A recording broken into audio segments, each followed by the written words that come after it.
Seigneur, ce n'est pas pour trouver grâce à tes yeux que j'écoute ta parole, car tu m'as déjà trouvé et tu m'as déjà tout donné. Si j'écoute ta parole, c'est parce qu'elle me fait vivre, c'est parce qu'elle me délivre, c'est parce qu'elle me console. Elle est le pain de ma route, elle est la paix dans mes tourments, la force de mes jours. Notre Dieu, nous nous ouvrons à ton esprit afin que l'Écriture devienne pour nous, et dès maintenant, source de vie. Je lis dans l'Évangile selon Luc au chapitre 5, les versets 1 à 11.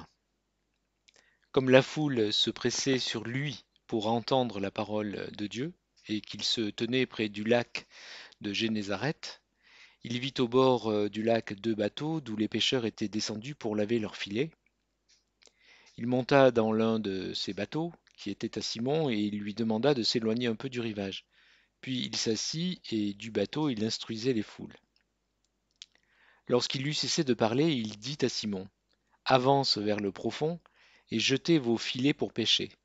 Simon lui répondit: Maître, nous avons travaillé toute la nuit sans rien prendre, mais sur ta parole, je vais jeter les filets.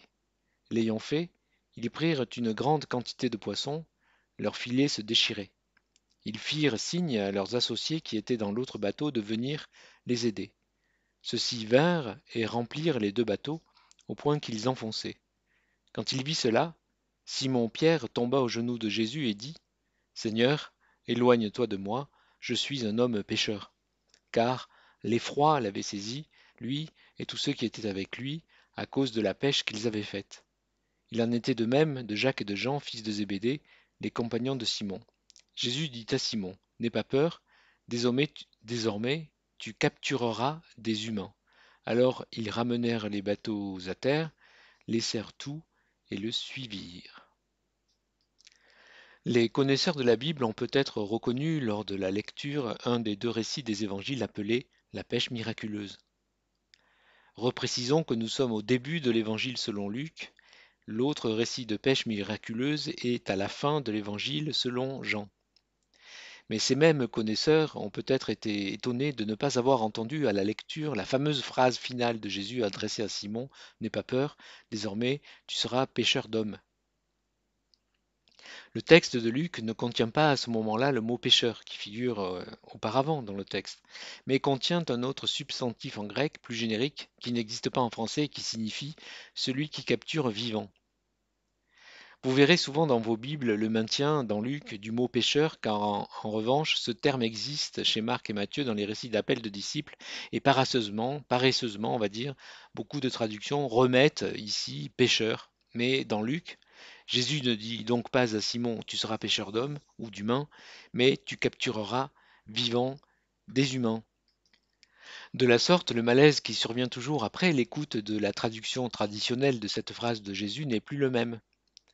Avec l'expression pêcheur d'hommes, on envisageait étrangement la récolte d'un peuple humain qui vivait sous l'eau, puis qui était destiné à étouffer sur la terre ferme après quelques spasmes, ce qui était assez répugnant. D'ailleurs, essayez de faire dessiner des enfants sur ce texte sans les briefer, et vous allez voir ce qu'ils commettent comme dessin. C'est sans doute cette incongruité qui a incité Luc à changer le terme. Mais quand la comparaison avec les poissons n'existe plus, subsiste tout de même le malaise suscité par la notion de la capture d'êtres humains, même encore vivants. La question devient donc, la vocation d'un chrétien est-elle de capturer des humains, même vivants? Bien entendu, on peut atténuer le propos en arguant qu'il s'agit ici d'une sorte de métaphore. Cela dit, métaphore ou pas, le nerf signifiant est toujours bien là, la capture, au nom de l'Évangile, d'êtres humains. Cette prédisposition qu'a l'humain de tout prendre au premier degré, et donc aussi les paroles de Jésus, et aussi sa nature à cet humain de chasseur, cueilleur, pêcheur, et aussi à cet humain maître de la domestication, a quand même permis en quelques siècles que le christianisme devienne une religion, on va dire, globale. Et 2000 ans plus tard, qu'il reste, bien qu'en déclin en Occident, la religion majoritaire dans le monde. Sont-ce donc des milliards d'humains qui ont été capturés?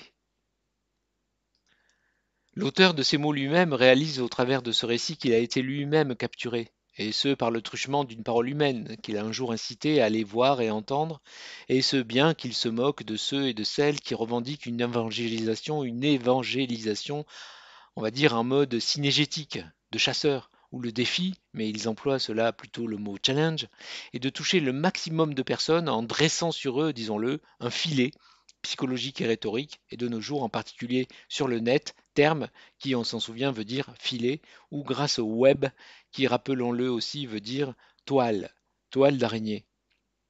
En réalité, même animé des meilleures intentions du monde, et en ayant en horreur toute forme de propagande et de prosélytisme, il est difficile de séparer l'évangile du concept d'évangélisation. L'évangile lui-même, la bonne annonce, est dans son terme même une annonce bonne pour que les gens la reçoivent, qu'ils sortent de leurs conditions précédentes, qu'ils se convertissent et qu'ils entrent dans la fraternité des humains en Christ. Parce qu'il est cela, et sans dire que cet évangile n'a pas de contenu, je dirais qu'il est avant tout une force de conviction, qu'il est plus une présence que des mots, plus une matière vivante et mutante au fil des millénaires qu'un discours. Et en plus, la dynamique exceptionnelle des premiers temps du christianisme s'appuyait sur la pression de la fin du temps, de la fin des temps, et qu'il fallait en urgence toucher, capturer, sauver, on va dire repêcher finalement, le maximum de monde avant la clôture finale. La clôture. Après l'urgence apocalyptique, l'évangélisation chrétienne a ensuite produit l'idée qu'il fallait capturer ou baptiser les gens avant qu'ils ne meurent, sous peine d'aller en enfer. Un argument aussi peu biblique que très efficace. Mais le problème est avant tout une question de degré, de comment nous avons envie de nous saisir de ces textes, des concepts, des histoires. Et c'est là que nous pouvons retourner à notre récit de Luc, qui, comme cet auteur nous y a habitués, contient un infradiscours, lequel est presque contradictoire avec le discours immédiat. En tous les cas, il est beaucoup plus complexe que allons ramasser des humains au nom du Christ à l'aide de notre nasse. Jésus s'installe sur une barque qui déjà n'est pas à lui. Et pourquoi il le fait? Parce que la foule se presse sur lui, et non pas autour de lui, comme le disent toutes les traductions qui édulcorent cette description de l'étouffement. Cette barque appartient à Simon, à qui Jésus demande, ordonne, de l'éloigner un peu du rivage pour se distinguer de cette foule oppressante. Déjà, on voit qu'il y a d'une façon sous-jacente une méfiance du grand nombre, car dès ce moment-là du texte, le modèle n'est pas la récolte du plus grand nombre, mais celui d'un tête-à-tête entre Jésus et Simon-Pierre. Certes, Jésus profite de cet espace créé entre lui et les gens pour dire son enseignement. Cependant, nous, les lecteurs, les auditeurs de ce texte, nous ne saurons jamais ce qu'il disait à cette myriade de gens, comme si cela ne constituait pas l'important de ce récit, comme si, à ce moment-là, nous n'avions pas besoin de cet enseignement, comme si, à ce moment-là, nous avions plutôt besoin d'un tête-à-tête, et que Jésus nous dise quelque chose de plus, directement, adressé à nous-mêmes, et non pas besoin d'une parole magistrale et générale dans un amphithéâtre.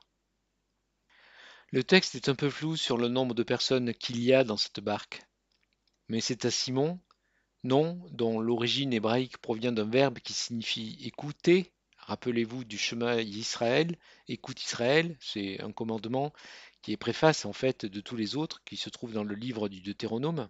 C'est à Simon, écoute, que Jésus s'adresse, et pas à la foule sur le rivage, ni aux autres gens embarqués, mais à celui qui doit entendre et écouter cette phrase avance vers le profond, et non pas, encore une fois, avance en pleine eau, comme l'édulcore encore une fois beaucoup de nos traductions. Cette injonction de Jésus n'est nulle part ailleurs dans les évangiles. Ce qui soutient la probabilité que Luc a voulu que nous entendions précisément qu'il s'agit bien, tout simplement, d'avancer vers le profond. Alors, frères et sœurs, vous avez le choix aujourd'hui entre deux tonalités d'évangile. Vous pourriez, quelle que soit la traduction d'ailleurs, choisir comme axe majeur d'interprétation de ce texte cette injonction d'aller capturer des êtres humains vivants en vous inspirant de ces filets gorgés, miraculeusement pleins à craquer. Une mission vous aurait été confiée pour sauver le monde et les gens de leur perdition, mais peut-être alors vous manquera-t-il quelque chose. car vous auriez peut-être dû choisir d'abord cette autre injonction d'avancer vers le profond, déjà dans l'abord des textes et de ce texte-ci, pour ne pas vous laisser fasciner par ce qui clignote superficiellement, mais aussi, ce serait bien, d'avancer vers le profond d'un contexte dans lequel l'Évangile est censé se proclamer, pour s'apercevoir qu'il n'y a, en fait, aucune méthode préalable. D'avancer vers le profond de votre propre sincérité face à votre conviction proclamée, sans quoi ce ne sera jamais vous qui parlerez, mais une image désincarnée de vous-même, votre propre fantôme. D'avancer vers le profond, c'est-à-dire vers ce que vous sentez sans pouvoir le décrire et qui vous définit comme croyant. D'avancer vers le profond pour aller à la rencontre de celui ou de celle qui n'est donc peut-être pas une proie, mais quelqu'un, peut-être, qui s'était déjà avancé vers vous parce qu'il s'était aperçu que vous aviez quelque chose à partager. D'avancer vers le profond, en passant, pourquoi pas, comme Simon par le stade de l'effroi, face à la merveilleuse et incompréhensible œuvre divine, mais en sachant déjà qu'on retrouvera sûrement et bientôt la terre ferme. D'avancer vers le profond comme celui qui va se faire baptiser. D'avancer vers le profond en n'ayant plus peur d'un tête-à-tête avec Dieu ou avec son prochain. Peut-être que l'évangélisation ne se passe finalement que dans un tête-à-tête. Et c'est peut-être ce que Luc veut dire profondément quand il masque le contenu du discours ex cathedra de Jésus aux foules et qu'il se focalise sur le dialogue intimiste de celui-ci avec Simon. Et Amen.